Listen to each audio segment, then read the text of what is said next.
I bet you anything that Harley will return by the end of the season.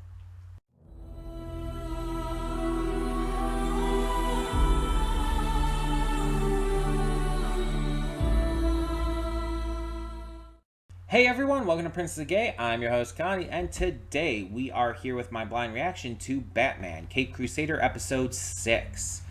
So, last time we got Harley. We've had Harley, to be fair. But we got her as Harley Quinn. We saw how she was using her appointments and everything to get victims, mostly billionaires and everything. She was kind of acting like a vigilante in this version, taking billionaires, causing them to give away all of their fortunes, and basically psychoanalyzing them while in a costume and acting kind of crazy. Ironic. To see everything that made them so bad in the first place. It's a really interesting take on Harley that I actually really loved. I thought it was a really cool take. And I wonder if it's going to lead into her becoming like more of an actual villain as we progress. Maybe since she doesn't have her origins in the Joker, maybe if Joker it does end up getting introduced at some point, she'll end up like maybe connecting with him somehow. There's been various takes on that, such as in the Telltale video games. In those, there's 2 seasons for that, by the way. In the Batman Telltale games, Harley Quinn is the one who actually recruited the Joker. She was the one in charge. The Joker and her basically kind of switched personalities in a lot of ways. It was a really interesting take on both characters that actually was pretty good. It wasn't perfect, but it was pretty good, and surprisingly so. If you haven't played the Batman Telltale games, I would definitely suggest them. They're really, really enjoyable. but, I really can't wait to see what more they do, because they're definitely not, like, leaving her high and dry after this. As big a character as Harley always is, as well as just all the build-up and everything they had for her this season, they're not just going to leave it at that. She's absolutely coming back. The question kind of comes into play now, how and when? And I don't know, because I don't know spoilers. I've luckily avoided pretty much all spoilers for this. And I'm super excited about that. We know a season 2 is happening, and so there's a lot of potential for that as well.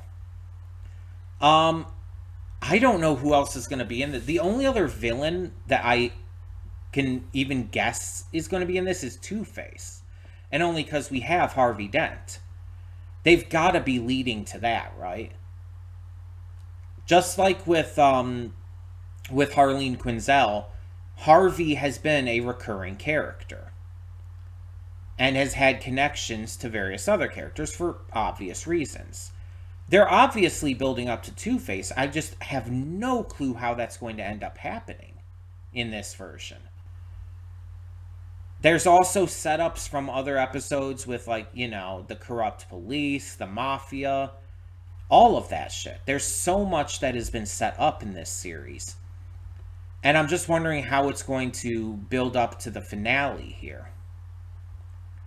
So far, the first half of this season has been fantastic. It's been like really damn good, and I would genuinely say on the level of something like My Adventures with Superman. Maybe not exactly to the same quality. I think Moz is still a little bit better overall, which is wild of me to say because I'm much more of a Batman fan than I am of a Superman fan usually.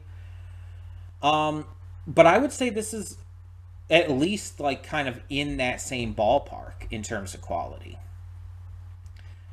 And the fact that we have a new Superman show and a new Batman show coming out around the same time that both reinvent the character really well and give us some really amazing character work, some great villain stuff, and just really fascinating stories is wonderful to see. And I hope that we just continue this with the future seasons of both. There's so much potential here. So many more villains to bring in, so many more storylines. I'm just excited for more at this point. So, for now, I think we should get into this episode and see what Batman Cape Crusader Episode 6 has in store for us this time. Cutting in here real quick to remind you of all the awesome content we have on the channel. Between Monday and Friday, we have a plethora of awesome series reactions with 2 on Wednesday. We also have movie reactions every Saturday and Sunday. I do pre-record them during the week, but I upload them on the weekend. And don't forget all the gaming content we have both on this channel and the Secondary Princess of Gaming channel. We have Horizon Forbidden West every other day and Baldur's Gate 3 every single day on this channel, while we also have Nier Automata every Saturday on the other. And don't forget to click the link down in the description below to get to today's reaction. I redirected just due to copyright reasons. And finally, don't forget to subscribe to the channel and like the video if you want to see more awesome content such as this. Thank you so much for tuning in. Let's get on to the reaction. And we are back, and we'll begin with spoilers in 3, 2, 1, now. So I really quickly wanted to look up very briefly and very minorly who Linton Midnight is. I didn't look into a lot of details and everything. Apparently he's connected to John Constantine. And I don't know much else than that. I mean, I just looked up very little. But yeah, apparently he's connected to John Constantine, which absolutely tracks based on what we saw here. And the fact that the Gentleman Ghost was scared of him at the end was very interesting. So we actually got the supernatural thrown in here pretty quickly. Like, for only episode 6 in the first season, that's really early to throw supernatural stuff into a Batman series. Gentleman Ghost, I mean, already is a pretty wild, out there pull for a rogue to touch on. But, like, again, doing so this early is wild. I'm really surprised by that. I also love the Sherlock Holmes references. That was pretty great.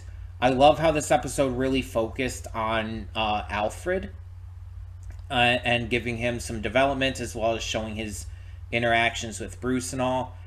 I'm really disappointed that he didn't refer to him by his name, by Alfred, at the beginning.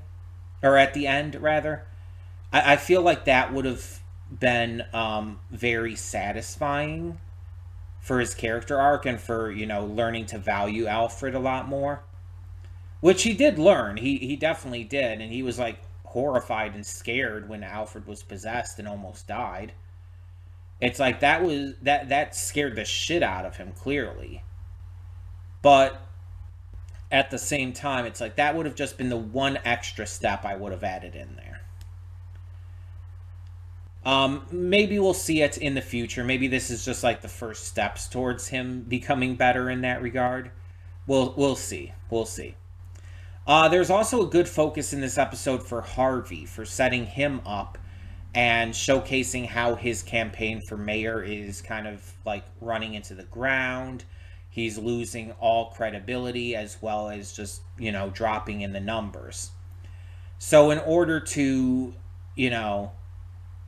have a chance at this point, he decides to throw his morals away and make a deal with Rupert Thorne. And Thorne was in the first episode, so we are following up on that. We're finally catching back up with Thorne and seeing how he's going to continue to play a role in things, and we're seeing it's going to be with Harvey. Now, the way he becomes Two-Face is usually during a case. I don't think it's with Rupert Thorne, but it's with another member of the Gotham mob. And the person he's in court with, the guy is on the stand and ends up throwing acid in his face. That's how it typically is. But there's been a couple other versions of his origin in various media. such as, you know, the one with the Dark Knight and everything, where he gets caught up in the explosion and half his face is blown off and stuff like that. There's been a couple different versions of his origin story as Two-Face. But I could definitely see it going in a very similar to the classic here, with maybe Rupert Thorne causing it. So that would be really interesting to see how this is going to end up going down, how he goes from this potential candidate for mayor to being, you know, this villain. And yeah, there's just a lot of interesting stuff here to dissect with this episode. And reactors smarter than me will be able to dissect that a lot better than I ever can. Um, but I do want to touch on how Scooby Doo this was. Like you can't even like say, oh, it's not Scooby Doo because the monster is real. It's like Scooby Doo started introducing that a long time ago. The monsters have been real for actually a long time, and a lot longer than even like Zombie Island. That wasn't the first one that did it.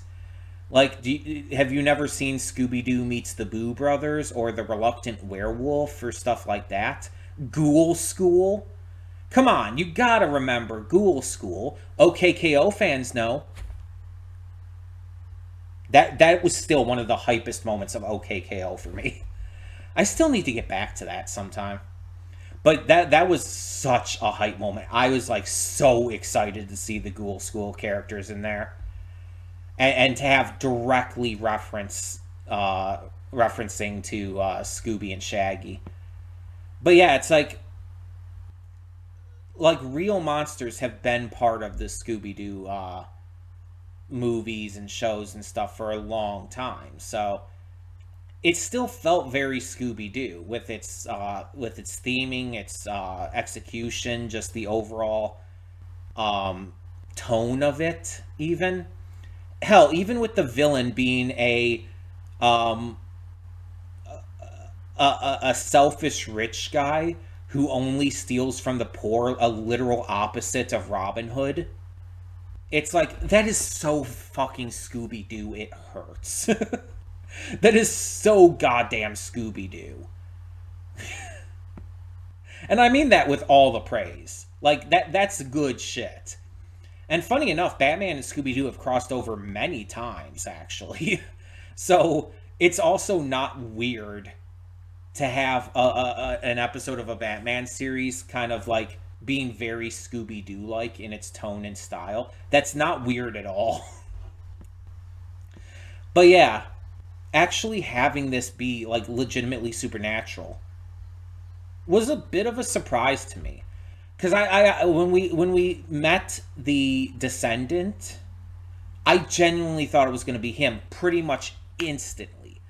Like, I saw this guy, and it's just like, it's him. It's absolutely him. He's the descendant of this guy. The coat of arms is there. Well, actually, I don't think we knew who the Gentleman Ghost's identity was until after it first showed him, but still. But I instantly understood, oh, this guy, he's talking about, like, you know, having been rich, but he now has to sell his mansion. You know, he's lost his money. He's lost his wealth. He's probably not happy about that. He's stealing specifically from the poor in order to fuel his own wealth back up. It's like, oh yeah, it's gotta be him. And I had the right idea.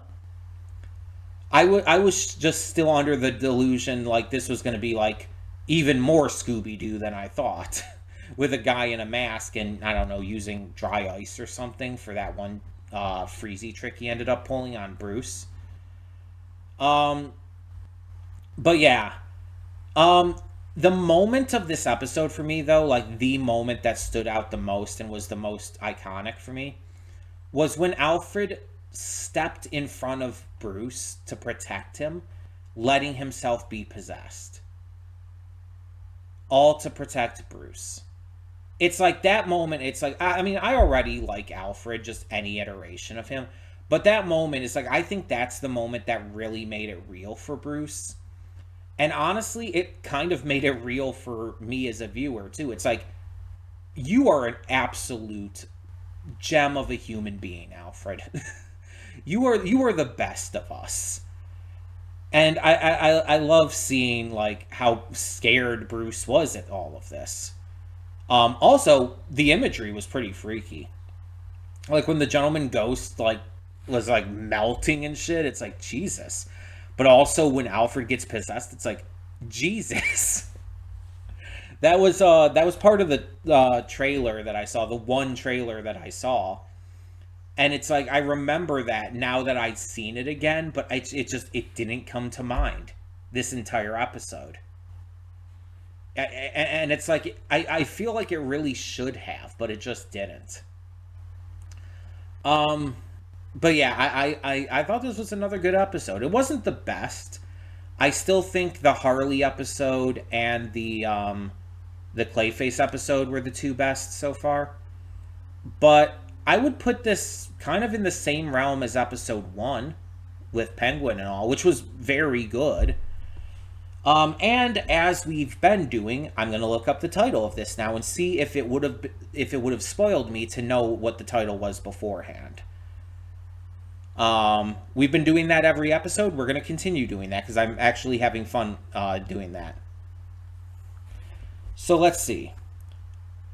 This was episode 6. The last one was The Stress of Her Regard. This one was called Night Ride. Yeah, that wouldn't have spoiled me. Night Ride? That wouldn't have really told me a lot because you could use that to describe, Bruce going out in the Batmobile.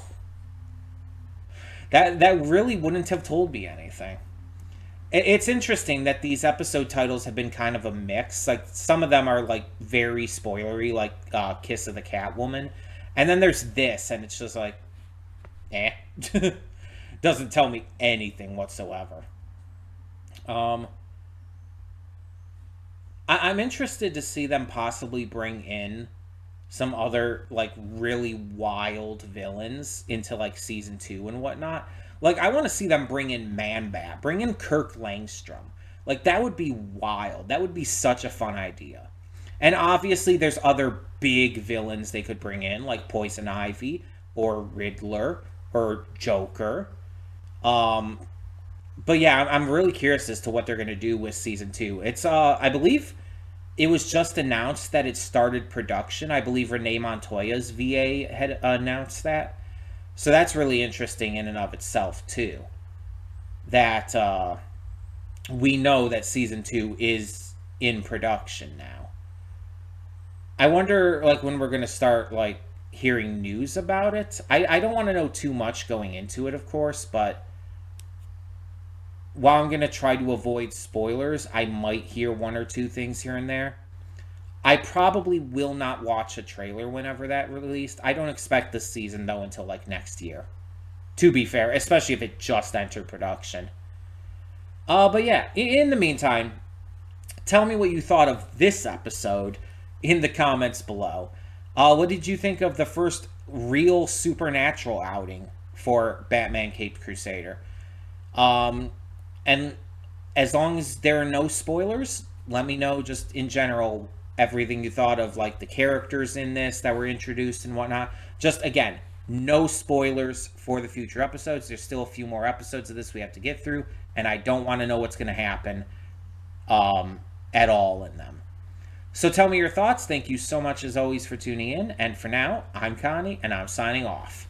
See y'all next time.